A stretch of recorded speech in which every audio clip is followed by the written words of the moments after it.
Hello students, एक question है। If sine theta is equal to 3 divided by 5 find all the T ratios. अब यहाँ पे T ratios का मतलब ट्रिग्नोमेट्री के 6 रेशियोज की वैल्यू फाइंड करनी है। कब? जब साइन थीटा की वैल्यू 3/5 दिया हुआ है। ठीक है, तो यहाँ पर हम एक राइट एंगल ट्राइंगल का कंस्ट्रक्शन करेंगे। ठीक है, यहाँ पर एंगल थीटा को प्रेजेंट करेंगे। अब क्योंकि नेमिंग ऑफ द ट्राइंगल नहीं दिया हुआ है तो हम अपनी मर्जी से कोई भी नेम दे सकते हैं। तो let it be A B C. ठीक है, ये 90 डिग्री हमारे पास हो गया।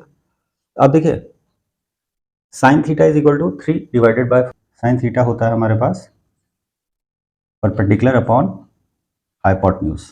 ठीक है, तो परपेंडिकुलर अपॉन हाइपोटेन्यूज तो 3a हो जाएगा और 5a हो जाएगा। ठीक है, अब कुछ बुक्स में आप देखेंगे कि इसको 3k और 5k मान के चलेंगे तो वो रेशियो प्रोपोर्शन का कॉन्सेप्ट आ गया कि आप यहाँ पे ये रेशियो के फॉर्म में दिया हुआ है, इसीलिए साइन थीटा की कोई यूनिट नहीं होगी। Okay, it is a pure number because it is the ratio of similar quantities. Okay, और यहाँ सिमिलर क्वांटिटीज क्या है? Length of sides. ठीक है, इसीलिए हम यहाँ पे चाहे हम 3k और 5k करके लिख लें या केवल नंबर्स ले लें, उससे भी हमारी पर्पस सॉल्व हो जाएगी। ओके, तो यहाँ पे हम ये देख रहे हैं कि हमें ये वाली साइड नहीं मालूम है। Okay, we don't know the side BC।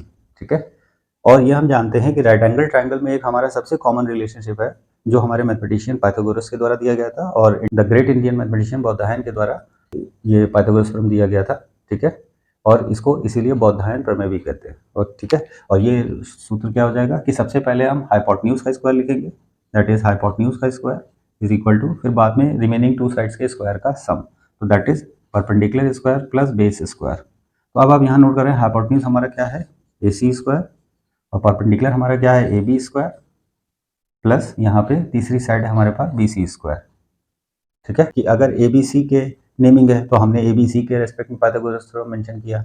अगर ये XYZ के रेस्पेक्ट में है तो हम इसको XYZ के रेस्पेक्ट में करेंगे। अगर PQR में नेमिंग होगी इसकी तो हम इसको PQR के रेस्पेक्ट में मेंशन करेंगे। ओके, अब देखिए यहाँ पे AC की लेंथ आपको दे दी गई है 5 यूनिट्स, तो हम 5 स्क्वायर लिखेंगे। AB की लेंथ आपको दे दी गई है 3 स्क्वायर और BC की लेंथ हमें कैलकुलेट करनी है तो हम BC को एज इट इज रखेंगे। ठीक है, आप अगर x सपोज करना चाहें तो यहाँ पे x सपोज कर लेंगे। ओके, तो यहाँ पे हम देख रहे हैं 25 आ रहा है, यहाँ पे 9 आ रहा है और यहाँ पे BC का स्क्वायर आ रहा है। ठीक है, अब 9 आगे इस साइड पे माइनस हो जाएगा। ठीक है, और हमारे पास BC स्क्वायर आ जाएगा। अब 25 माइनस 9 हमारे पास हो जाएगा 16। ठीक है, BC स्क्वायर, अब BC is equal to square root of 16 that is 4। ठीक है, अब देखिए हमारे पास थर्ड साइड आ गई। ठीक है, हम ये न्यू वैल्यू BC की यहाँ पे 4 यूनिट्स रिप्लेस कर देंगे। Okay, now we have got a triangle with all the 3 sides. अब देखिए साइन थीटा हमारे पास गिवन था 3/5। अब साइन थीटा का रेसिप्रोकल होता है दैट इज कोसेक थीटा। ठीक है, तो दैट इज 5/3, इसका रेसिप्रोकल हो जाएगा। ओके, फिर उसके बाद हमारे पास आ जाता है कॉस थीटा। उससे पहले आप यहाँ पे लिख लीजिए साइन कॉस tan। ठीक है, पंडित बद्री प्रसाद हर हर भजो।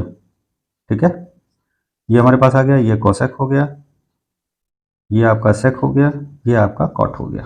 ठीक, ये शॉर्ट फॉर्म में साइड में आप लिख लीजिए जिससे आप इजीली यहाँ पे करेक्टली वैल्यूज को मेंशन कर सके। अब कॉस थीटा हमारा क्या है? बेस अपॉन हाइपोटेन्यूज, तो that is base upon hypotenuse, that is we have got 4/5। अब कॉस थीटा का रेसिप्रोकल हमारे पास होता है सेक थीटा, तो सेक थीटा हमारे पास आ जाएगा 5/4। ठीक है, इसी तरह से tan थीटा हमारे पास आ जाएगा परपेंडिकुलर अपॉन बेस। ठीक है, तो दैट इज 3/4। और कॉट थीटा tan थीटा का रेसिप्रोकल होता है, इसकी वजह से 4/3। तो देखिए 1 2 3 4 5 6 like this we have calculated the T ratios. T ratio means sin theta, cosec theta, cos theta, sec theta, tan theta, cot theta with the help of this right angle triangle। और जहां पे हमें values दी थी sin theta के through, sin theta is equal to 3/5। Okay, तो I hope आप जो side आपकी अननोन होगी पहले आप पाइथागोरस थ्योरम लगा के उस साइड को कैलकुलेट करेंगे। ठीक है, फिर उसके बाद आप डिफरेंट टी रेशियोज का मेंशनिंग करेंगे। साथ में ये ध्यान रखना है कि एक आपको रेशियो गिवन है तो इसकी मदद से इसका रेसिप्रोकल अपने आप आ जाएगा। तो 2 रेशियोज तो आपको डायरेक्टली मिल जाएंगे, रिमेनिंग 4 पे आपको कैलकुलेशन के लिए डिपेंड होना पड़ेगा। Is it clear? I hope you got it. Please like और सब्सक्राइब जरूर कीजिएगा। तो वीडियो कहीं नहीं समझ में आ रहा हो तो उसको पॉज करके एक एक स्टेप को ऑब्जर्व करते हुए लिख के समझिए।